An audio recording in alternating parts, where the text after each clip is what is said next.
This is Quint Bilo with a continuing discussion of the statement of cash flows, preparing the statement using the indirect method. There are three sections of the report. We'll just deal with the first section, the operating activity section of the report in this talk. As a review, the purpose of a cash flow is to provide information to help assess where cash came from and where it was used. Although cash can be provided in the various activities, not just operating, but investing and financing as well, we're going to concentrate on the operating section. A healthy company will generate a positive cash flow in the operating section activities of a statement. It can obtain cash from other sources, such as selling stocks or bonds, but on a continuing basis, operations should be a prime source of cash, a positive source. To recap briefly how the various sections should look like in a healthy company, in the operations section, the cash flow should be positive. In the investing section, cash flows can generally be negative, that is, outgoing cash, that is, replacing or improving its productive assets.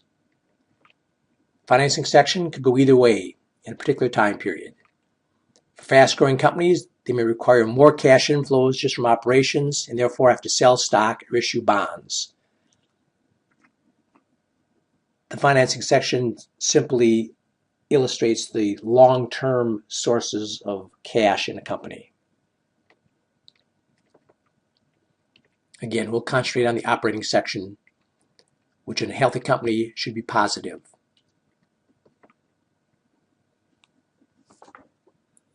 The cash flow statement format requires a company classify its cash movements by major category. Our focus in this talk is how the day-to-day business is run, called the operating activities section. This is typically the most lengthy part of the cash flow statement. Our information is primarily going to come from comparative balance sheets and additional information from the income statement and other information provided.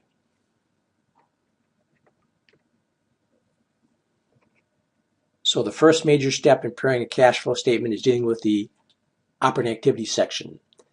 We determine net cash provided or used by operating activities by converting net income from an accrual basis to a cash basis.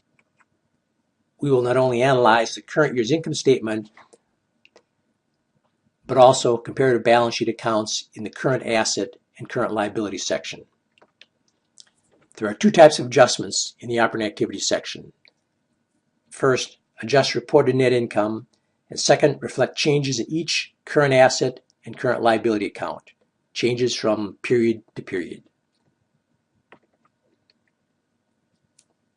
So we have two things going on here. We'll start with net income, which is determined on an accrual basis, revenues when earned, not necessarily when cash received, and expenses when incurred, not necessarily when cash was paid out. So net income needs to be adjusted to a cash-only basis. But current operations doesn't just mean selling and paying operating expenses, but getting ready to sell, buying inventory, collecting accounts receivable, etc. So we have current daily operating activities that have cash flow effects, not just affecting the income statement. That's why this section is so long. We have to adjust net income to get to a cash basis results and account for other current daily actions of the business that are a source or use of cash flow.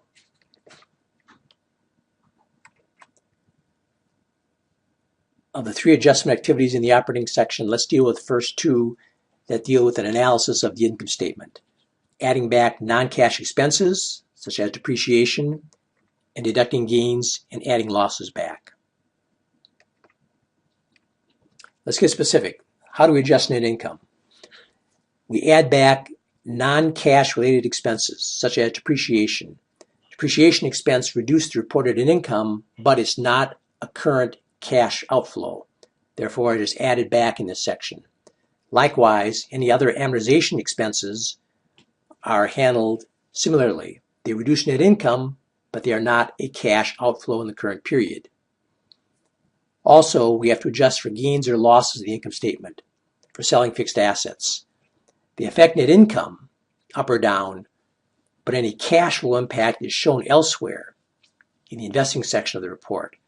So gains and losses are just a bookkeeping event that must be adjusted for in the operating section of the cash flow statement.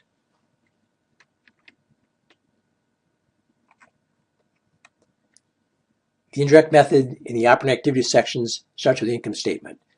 So at the beginning of our cash flow statement, we'll show $145,000 net income at the top of this cash flow statement report. Let's adjust it for the first non-cash expense, depreciation. As we can see, it was part of the total operating expenses for the period. It reduced net income, but it did not affect cash in the current period. Therefore, we're going to add that back, this non-cash expense. So our operating activity section starts with net income as reported, and we'll add back depreciation expense, $9,000. Again, this expense add-back adjustment helps place our net income results on a cash-only basis for the reporting period. Let's take a look at the next non-cash item, loss on disposal of equipment. This loss reduced net income. However, in the journal entry, which we'll see, there's not cash in this $3,000 bookkeeping number.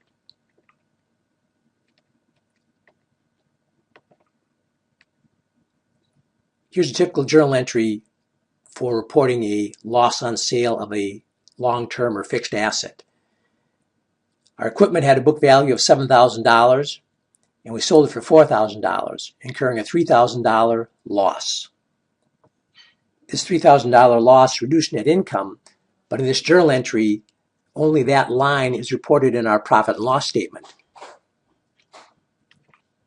The cash proceeds of $4,000 will be shown in the investing section of the cash flow statement, not the operating section.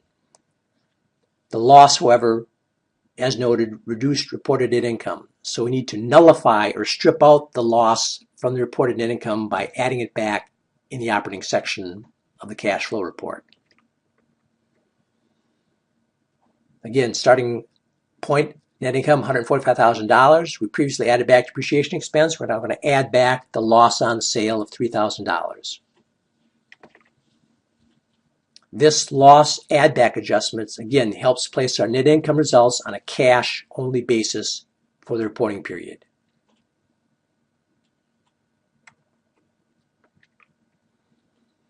Gains are handled just in the reverse manner. A gain adjustment, which would have increased net income, is deducted from reported net income, removing the effect of this bookkeeping event.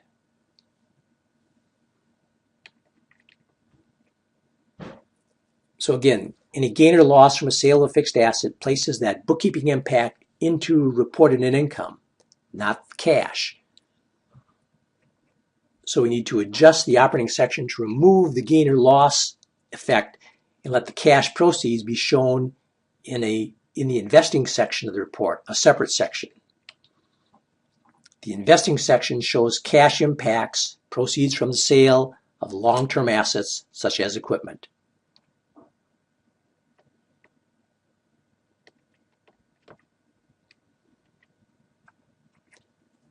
So we've just been dealing with the operating activity section of the cash flow report, which includes income statement items and other changes. We just dealt with the income statement changes and restating it to a cash-only basis by analyzing items in our income statement. Let's move to an analysis of current assets, current liabilities, another series of other operating section adjustments that are needed. These will be straightforward mechanical adjustments, account by account.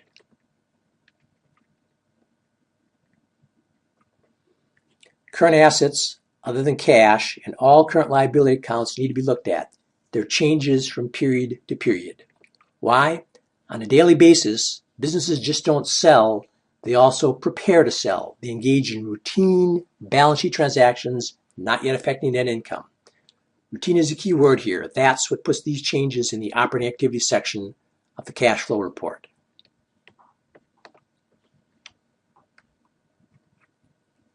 Let's look at one example. We have 4 current asset accounts, cash, receivables, inventory, prepaid expenses. Now we're analyzing the non-cash current asset. Let's look at inventory only. At the beginning of the year 2014 or the end of 2013, we had $10,000 of inventory on hand. At the end of 2014, we have $15,000 of inventory. We're doing a cash flow statement for the year 2014, where we saw a $5,000 increase in inventory.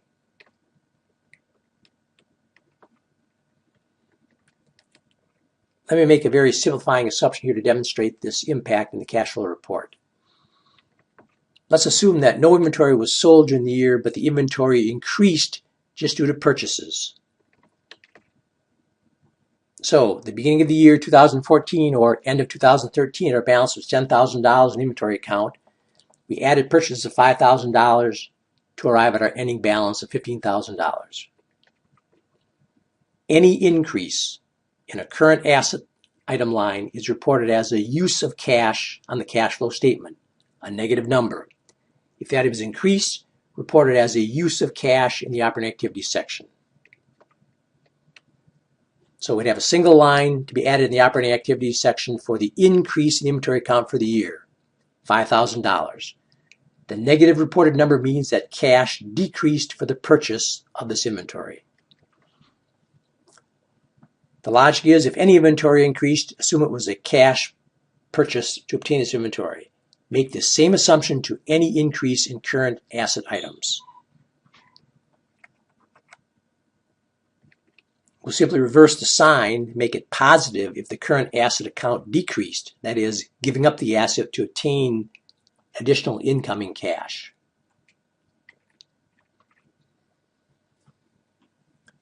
The previous example applies to any current asset. So if the account prepaid expense increased, we'll also report it as a use of cash in the operating activities section.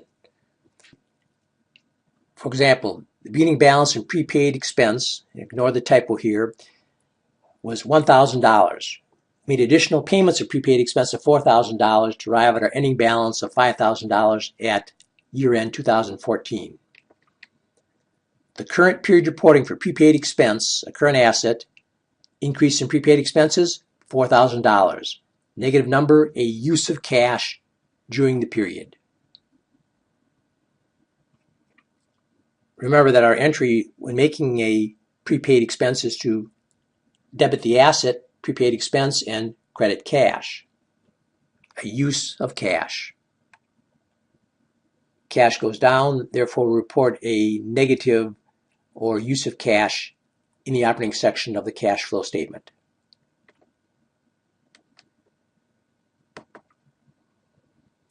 Let's switch to current liabilities.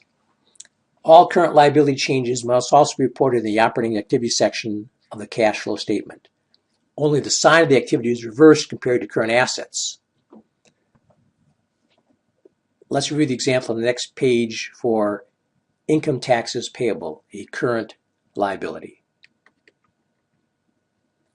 At the end of 2013, we had a balance of $8,000 in our taxes payable account. During the year, we paid down $2,000 of it to arrive at an ending balance of $6,000. So we need to report the change or decrease in taxes payable as a use of cash in the operating activities section of the report. The description will simply be decrease in income taxes payable, $2,000. It's a reduction in the payable, reported as a reduction in cash. To repeat, all changes to current liability accounts must also be reported in the operating activity section of the cash flow statement. Only the sign of the activity is reversed compared to current assets. Current liability line item decreases indicate a use of cash to pay it down. A current liability line increases is reported as a positive number in the operating section. The decrease logic is more evident in payables. To reduce current liabilities, cash must be used, hence a reduction of cash in the cash flow statement. Increases to payables are reported in an opposite manner, an increase on the cash flow statement. reporting increases to current liabilities as an increase to cash on the cash flow statement doesn't seem intuitive. Let's look at an example. Let's say we purchased inventory on credit. The inventory account increases with a debit. The accounts payable account increases with a credit. Now, if we just looked at the inventory account alone on the cash flow statement, that increase would be a use of cash, would be reported as negative on the report.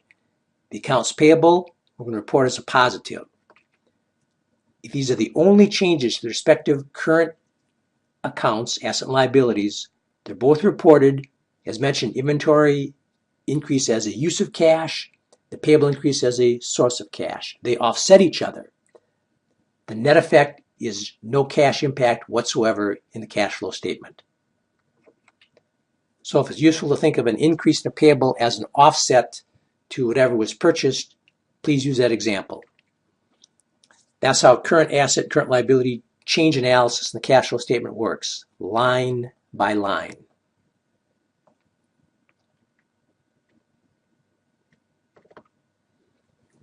Let's summarize this second series of adjustments in the operating activities section. Here are the rules to reporting changes in current asset and current liability accounts. Each current asset and each current liability line change is examined. The current asset rule is to report such increases as cash reductions and each such cash decrease as a positive cash source or increase in the cash flow statement. The current liability rule is to report such liability decreases as cash reductions, and each such liability increase as a positive cash source or offset. Why is the cash line itself not in this rule?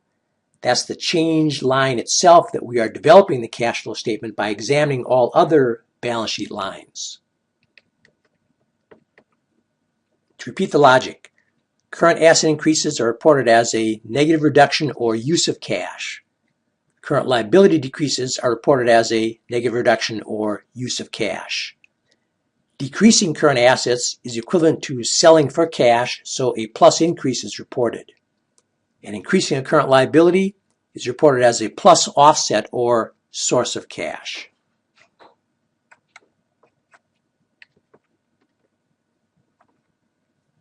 Here's another summary of the conversion rules in the operating activities section using the indirect method. The first several changes are the direct adjustments to net income by analyzing items on the income statement. And the last several changes are analyzing individual changes in current assets or current liabilities. The actions on the cash flow statement are indicated in the right-hand column for each of these adjustments.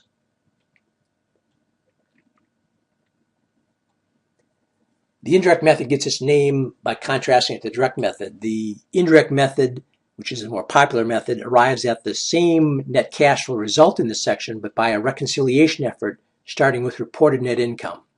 The direct method does not start with reported net income. We'll not be looking at the direct method details in this course.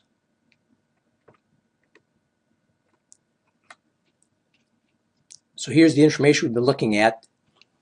Two comparative balance sheets, ending year 2013, ending year 2014.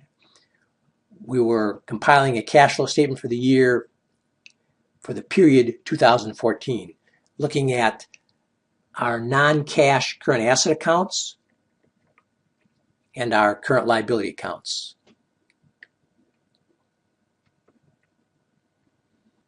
We've just been dealing with the changes in current assets and current liabilities in the operating section of the cash flow statement using the indirect method. 3 items in current assets, 2 items in current liabilities.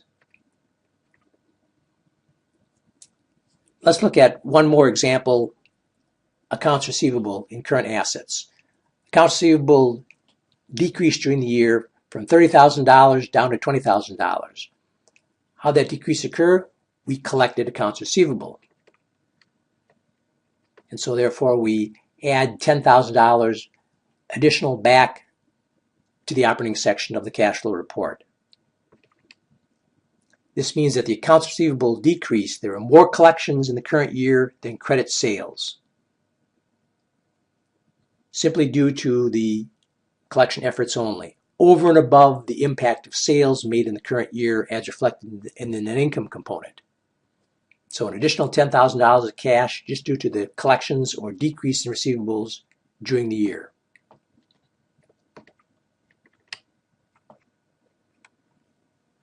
Here's a T account recap we just went through. We're making adjustments in our operating section for items related to an analysis of the net income statement, adding back depreciation expense and loss on equipment to our net income number, and secondly, dealing with current asset and current liability changes in items 4 through 8 down below, their impact on cash flow during the current period.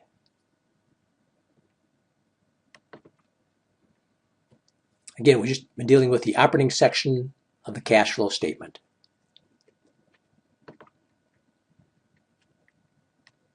Indirect method only affects the format of the operating activity section of that report. As you can see, the indirect method is by far the most popular method used in practice.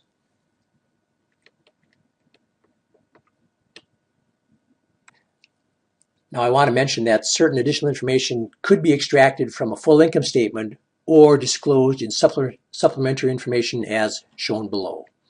For example, if we didn't have a full income statement to deal with, we may be told the initial details down below, such as total depreciation for the year, total amount that the equipment was sold for, its book value, etc. Review question. Which is an example of a cash flow adjustment that must be added back to net income in the operating activity section? Depreciation expense and any losses on sales are added back. Both items affected reported net income, you reduced it, but they did not affect cash flow in the operating activity section. Therefore, an adjustment is required for both in this section to modify the reported net income, in this case, upward.